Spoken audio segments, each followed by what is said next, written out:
بسم اللہ الرحمن الرحیم۔ السلام علیکم ورحمۃ اللہ وبرکاتہ۔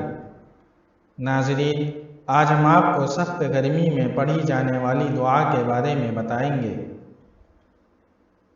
نبی کریم صلی اللہ علیہ وسلم نے ارشاد فرمایا، گرمی کے دن میں جب آدمی یہ دعا پڑھتا ہے تو اللہ تعالیٰ جہنم سے فرماتے ہیں کہ میرے ایک بندے نے تمہاری گرمی سے مجھ سے چھٹکارا چاہا ہے، تم گواہ رہو کہ میں نے اسے چھٹکارا دے دیا۔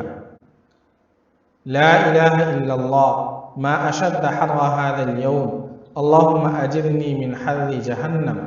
ایک مرتبہ پھر سن لیجئے، لا الہ الا اللہ ما اشد حر هذا اليوم اللہم اجرنی من حر جہنم۔